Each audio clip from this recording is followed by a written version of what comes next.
So next thing we're going to talk about is what you need in the garage to properly clean your rifle after the season. And it's worth mentioning too, I do not believe in cleaning my rifle through the season. You should be hunting with a fouled barrel, a seasoned barrel, because even when you do clean it, it can change your point of impact. So once I get my barrel with a dozen 20 rounds through it, I leave it. I do not clean it at all through the hunting season, and I don't think you should either. So some of the tools that you're going to need, the first one is a jag. So this is what you're going to be putting your cotton swabs on, your patches, and putting chemical on it, running it through the barrel.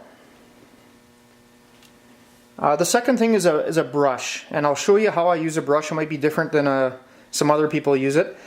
And I'm just going to show you what you guys use. I may get some comments, don't use that, this is better. There's a bunch of different ways to skin a cat. Pros and cons to everything. I have tried the nylon brushes, but I keep going back to the bronze brush or the brass brush because I find it gets in the rifling better, and I'll show you what I use to do that. I use an old toothbrush, and this works well for cleaning off the crown of your rifle, and we'll talk about the importance of that. And it also helps if you put chemical on it, you can really get into the nooks and crannies of your bolt when you're cleaning off your bolt face. I use two different types of patches. So for the bolt and the whole receiver area, just go out and buy the biggest cotton patch you can. The bigger the better. But when you're cleaning your bore, you'll see on here it says 280 or 7mm, 30 cal and 35 cal. So the patches are caliber specific, and I have used bigger patches and tried to run it down the barrel, but all you're going to do is pile up your cotton patches in the barrel, and there's a potential of getting them stuck and getting into a mess. So these are kind of caliber specific. They should be a certain size so they don't cause you any grief. As far as chemicals go, again, there's a bazillion different chemicals out there. A lot of them get the job done. I use Hops number 9 for my receiver area, cleaning the bolt. I found Wipeout to be one of the best for actually getting copper fouling and just gunk in general out of the bore. It's a foaming agent, so you have your gun kind of pointed down, put the foam in the chamber end of it, and just let it kind of foam all the way down. I put a little piece of paper like this on the ground and let it sit and run through, and I'll do that a couple times if I know my firearm's really dirty. As far as oils, in the past I've always used FP10. I have noticed in late season when it's really cold out, and it may be my fault just because I put too much on there, but I have noticed it to be kind of sticky and gel. And when I'm talking cold, like it was really cold when that happened. It was probably -40 with wind. But this year I'm trying something new, so I can't speak to it personally. It's called the Renewable Lubricants are the ones that make it, and BioArctic Firearm Lubricant is what it's called.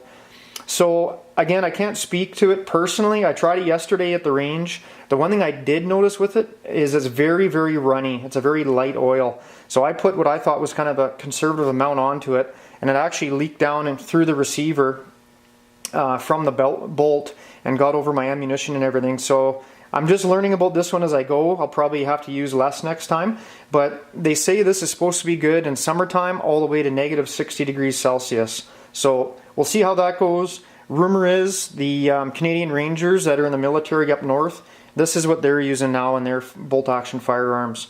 And the other thing worth mentioning too is a lot of people think you need a lot of oil or need oil and lubrication just with semi-automatics. That's not the case. You should have them with bolt actions too. Just prevents wear. Having said that, up until now, because a lot of oils do jam, when it's been really cold out, like I'll take most of the lubrication off my bolt and receiver for probably the October, November months when you can kind of get any kind of weather. So I have been running it dry for the last couple months of the hunting season, and I don't want to. So that's why I'm trying this. So we'll see how it goes.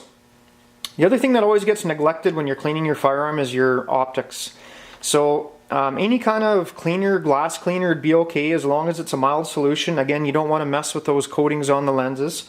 And the other thing to point out too is I never use a cotton patch or anything on my optics other than a proper optics patch. And I actually don't have one out here right now, but you should have a dedicated glass cleaner. I always have one in the field with me actually for my binoculars.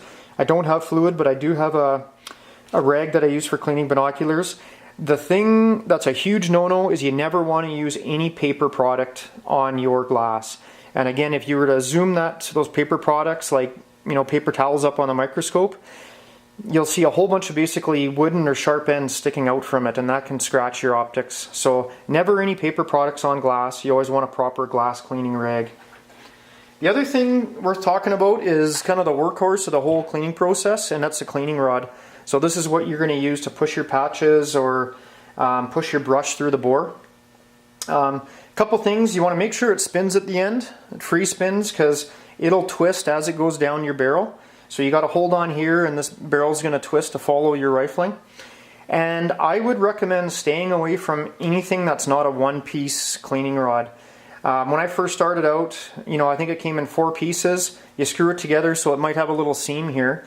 Those seams are machined so poorly that a lot of times you'll have a ridge sticking up for it once the 2 parts are joined together. And as you push this down the bore, you can get quite a bit of arcing going on. And if it arcs up and one of those edges catches against your rifling or anything inside your barrel, it can scratch or score it. So you want a one-piece rod, and you want some sort of coating on the rod. You don't want a bare metal rod. Depending on what caliber you want, it may affect which rod you buy as well. I actually have 2. This is the kind of heavier one I use for my 7mm and 30 cals, and then I have a smaller one that I use from everything from a 22 caliber up to the 6.5. So a good cleaning rod is very important. You definitely get what you pay for there. The other thing worth mentioning is a bore guide. So this is the set I have. Again, there's several different sets out there. The bore guide includes just that, the actual bore guide.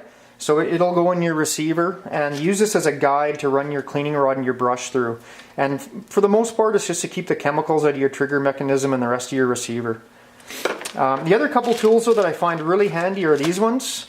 I'll show you how this goes when we get to cleaning the receiver, but I put a patch of cotton rolls in here. I actually roll it up, insert it into the little notch there, and it is great for going in your receiver, and you twist it around and it actually cleans your lug recesses out, which are typically really hard to get to because they're recessed in where you can't see them. And this is just another rod, and I'll put cotton patches in these with some cleaner or some oil, and this is usually what I use for cleaning the receiver, like where the bolt guides are and all that kind of stuff.